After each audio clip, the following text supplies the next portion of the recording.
Professor Alamayo Maryam, popularly known as Professor Maryam, is the political science instructor and attorney at law at California State University in the United States of America.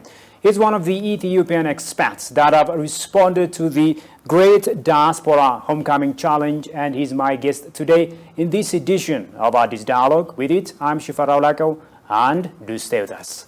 Professor, a very warm welcome to the program and welcome to Ethiopia. Thank you very much. It's a special honor and privilege to join you on Addis Dialogue. Now, Professor, first of all, you are one of the Ethiopian expats that have responded to the Ethiopian Diaspora Homecoming Challenge, and you are now here in Ethiopia. What are some of the things that you saw, things that you observed? Well, what I've observed, I think first and foremost, is that Addis and many places in the surrounding areas that I've seen are in a state of peace and tranquility. All of the propaganda we've been listening to about the city being under siege by the terrorist TPLF, and the propaganda has been waged by the United States and many other Western countries, that is totally false. What I found is a nation and a people that is at peace with itself, and minding their own business. They're not bothering anybody. Everybody doing their thing to survive on a daily basis. So I'm very happy to be here, and I've been keenly observant of what's been going on. So that's the big revelation for me. You know, Professor, this is really important because you personally witness what is going on the ground here in Ethiopia, and some Western reporters are also doing the same thing, coming all the way from their respective countries and seeing what actually is going on here in the country against the backdrop of media campaigns, erroneous misinformation and disinformation. Well, let me be very frank with you. I call the Western press prostitutes. In other words, prostitutes who work as as members of the press. They are, by and large, directly or indirectly related to Western intelligence, and they propagate lies, disinformation, and manufactured information to create a certain kind of narrative about Ethiopia, its leadership, and its people. And so I have personally struggled, I should say, in my commentaries and so on, with CNN, with the New York Times, with Bloomberg. I've held them accountable. Very recently with the New York Times, I demonstrated beyond reasonable doubt that the New York Times was essentially propagating information on Ethiopia based on direction and orientation it gets from the CIA. So I have no respect for these so-called media. And in and of themselves, even in the West, in the United States, CNN and New York Times and the others are jocularly or jokingly called fake news propagators. So whether they come here and they may play a certain role in creating an international, global narrative about Ethiopia, but nobody seems to pay much attention to that. And to be honest with you, who cares what CNN says about Ethiopia? CNN doesn't have the power to determine Ethiopia's destiny. Neither does the New York Times, neither does Bloomberg, neither AP, none of those people. But they have this perception that somehow they can change events in Ethiopia. Because they approach the problem from the perspective of white supremacy, that somehow they're doing, they're performing, or they're discharging their white man's burden. They're here to civilize us, they're here to teach us things and so forth. So I don't pay that much attention.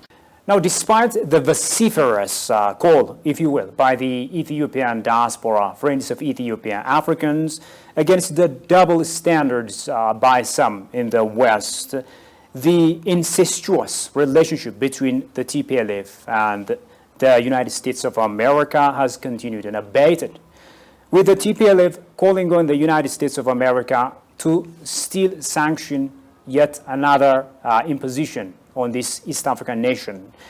What are some of the observations that you made in this regard? You know, let me tell you something. 4 days after Biden was inaugurated, I launched a series called the 5 Pillars of U.S. Foreign Policy in Ethiopia. And basically, I outlined the nature of what U.S. foreign policy is going to be. One of them, of course, the first one being restoration of the TPLF, sabotaging of the Ethiopian election, sabotaging of the GERD, sabotaging of Ethiopia's economic activity. The collective impact of U.S. foreign policy essentially being undermining the legitimacy of the Ethiopian government, and beyond that, the reinstitution or restoration of the TPLF as a comprador regime in Ethiopia. So, and I think it's been borne out in my in the evidence that I presented in my commentaries, which anybody can find, beginning in the January 2021 issue. They'll find it at almaryam.com. And my analysis was based on my understanding of the TPLF, or at least the organization and its former leaders, their relationship with certain individuals who are now in positions of power in the Biden administration. The number one being Susan Rice, whom I call the Princess of Darkness. She is the engineer behind all this thing. She's the one who is the driver in U.S. foreign policy in Ethiopia. Her principal and focal concern is restoration of the TPLF, because she owes them something. And she and Gail Smith, Samantha Powers, and all of these, they were part and parcel of that cabal, that conspiracy that's been going on for decades. So they take it as a personal crusade. To the restoration of the TPLF to power is a personal crusade for them. And my suspicion is that they promised the TPLF that they will knock off the democratically elected regime, because they have the power to manipulate or to pull the strings with aid, with foreign loans, with sanctions, and a whole bunch of other things, that somehow they can break Ethiopia's back, create economic hardship in the country, and then get rid of the democratically elected regime, and then somehow restore, foolishly thinking, I would say, the TPLF to power. But this kind of childish, stupid kind of thinking, but it's driven by a certain kind of hubris.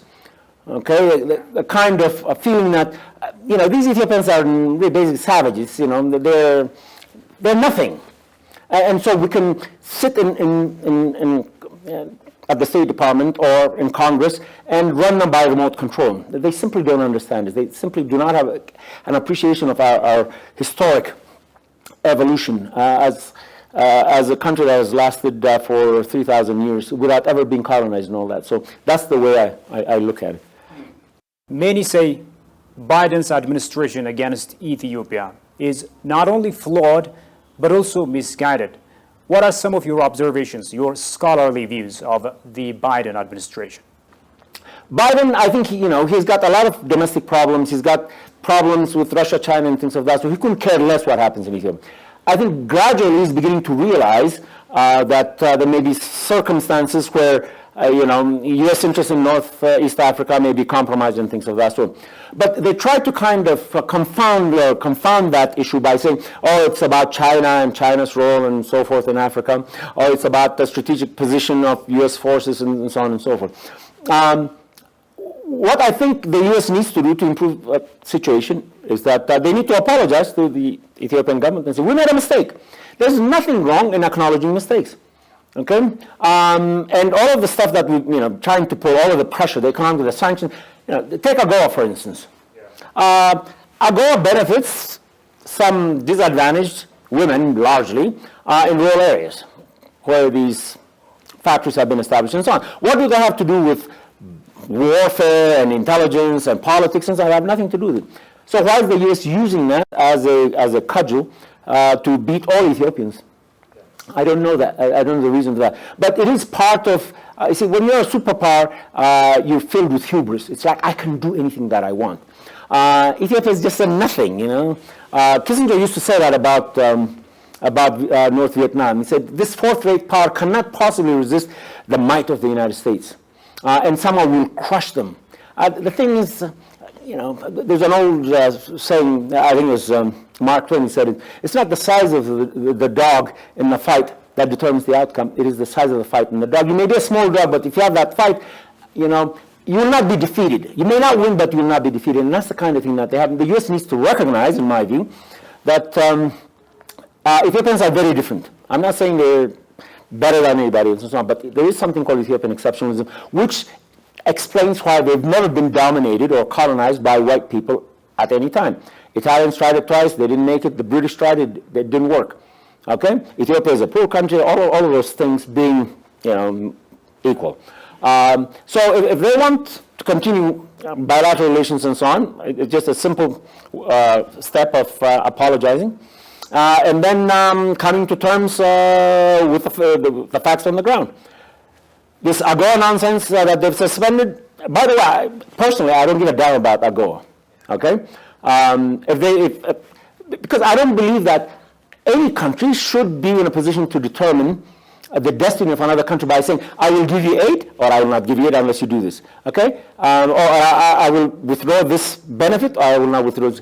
This is humiliating, okay, to the Ethiopians, like to me as an individual, as an Ethiopian American and so on. It's an insult, it's a fun, to my integrity, to my dignity, okay?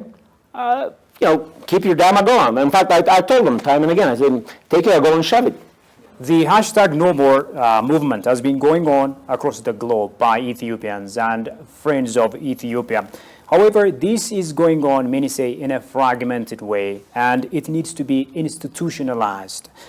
So what are some of your observations in this regard, and how should it continue in the future? Very interesting question. I think it's, the older generation like me who think that way, so, it needs to be installed. Now we live in a very dynamic environment. It's a time, it's the universe of social media. Information exchanged on a nanosecond basis. It's dynamic. Young people are communicating and energizing each other with hashtags and with words and things of that sort. So people like me say, well, we need to institutionalize and so on. But maybe a completely different model. We don't need to institutionalize because that is what got us into the position that we are. New York Times is institutionalized. CNN is institutionalized. They control the way we think. What no more on these kinds of social media campaigns, what they're saying is that you can't control our minds because you can't catch us. We're here and we're there and we're everywhere. So when you talk about no more, there's no more is in Niger.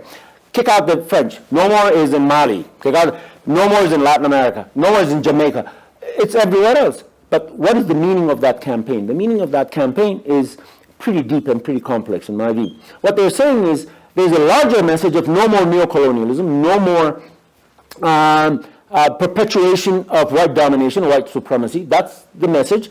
We, too, are self-sufficient. We also have our own dignity, our sovereignty. Leave us alone. That's another message. The other one is, hell no, we're not going to put up with it. Yeah. Okay? So this no more in a hashtag business and so on is really a transformation in consciousness.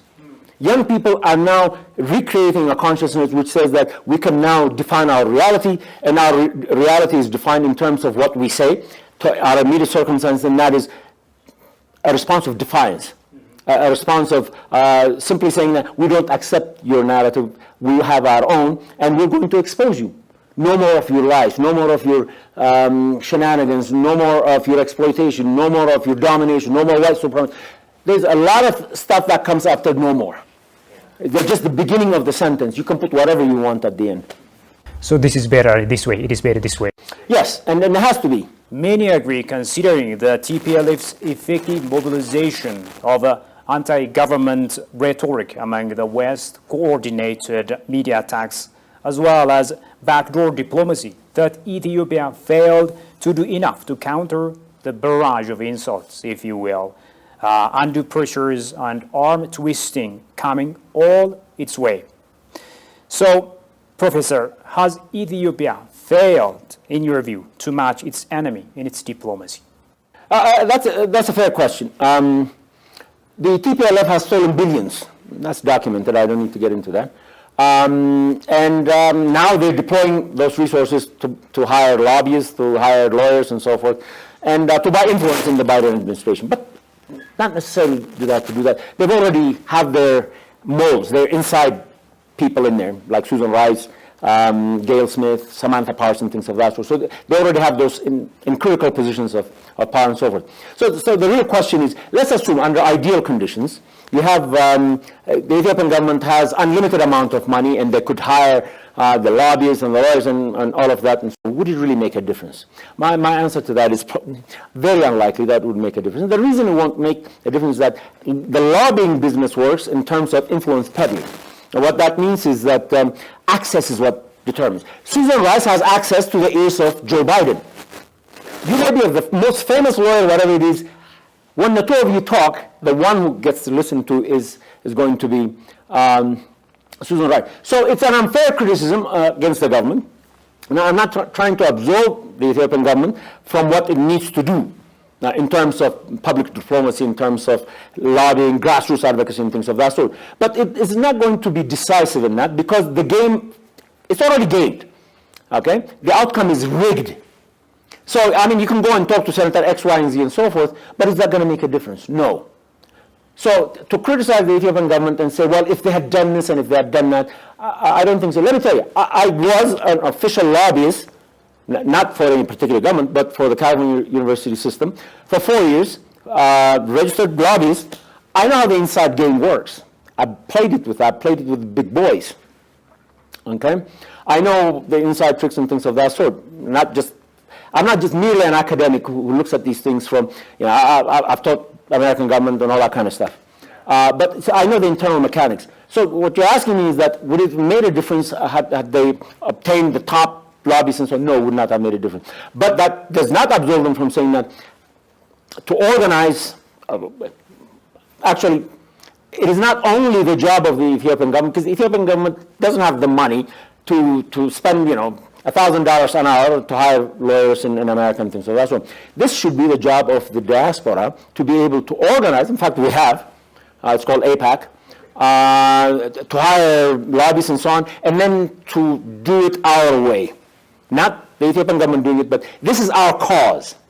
This is our concern. Why should the Ethiopian government do that? They can do what they can do, but this kind of activity should be the principal domain of the Ethiopian diaspora, particularly in the United States. Ethiopia's project of calling 1 million diaspora communities to come home this month seems very ambitious given the short notice. So let's talk about the challenge of collecting travelers' data in an organized manner, providing full information about the schedule, and creating a managed and successful way in Ethiopia. What are some of your suggestions in this regard?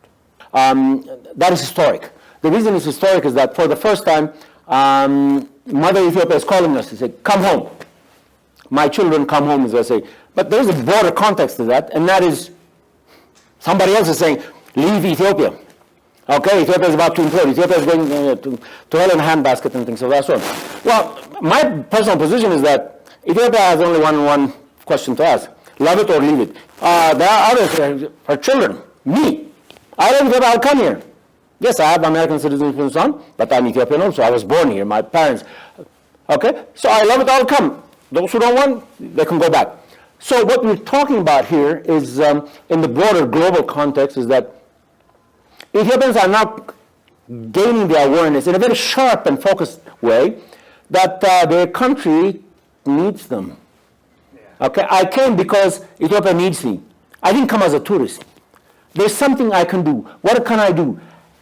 The terrorists that the United States government supports, called the TPLF, has killed many of my relatives up there in the northern part, in Amhara and Afar regions. Okay, has destroyed many institutions and so forth. I want to do something about that. That's what we came for. Okay, because we want to help, and because, you know why? Because nobody else will. The U.S. is not going to help. The U.S. will say, we'll give you some grain, some food, and so on. That's not what we want. Okay, I want Ethiopians to help Ethiopians, for Ethiopians, by Ethiopians. And that's the thing, the new consciousness that has overtaken the Ethiopian diaspora is, we're going to save ourselves. Nobody else can. We're not going to be saved by America, by the West, by and so on. The AGOA, the aid and so on. I'll be blunt. Shove it. If not, keep it. Okay? But leave us the hell alone. That's the whole message of no more. Okay? We don't need your money. We Ethiopians can do that. Remittances. Right? We can send money. But we have to do it the right way. We have to follow the law, use the banks, That money will now provide additional foreign exchange for the people of Ethiopia. So that's the kind of thing that I'm talking about. Twitter seems bent on silencing the voices of Ethiopians and friends of Ethiopia, blocking their accounts. And many are still concerned that their accounts might as well be blocked. In this regard, what are some of your observations, Professor, and what is going on and what should be done? Well, the social media operators, and Facebook, Twitter, and so on, they've come under heavy criticism, even in the United States, and there've been hearings, they've been before Congress, and so on, and they're between a rock and a hard place, in the sense that some of the criticism is that it's become an open forum for the perpetuation of hate speech. People will come out and use that medium to disseminate information that could result in deaths and damage and destruction. So they have to balance those things out. So the real concern is that social media in general is under heavy criticism for whatever reason. Fake news propagation, unbalanced information, favoring one group, all kinds of stuff.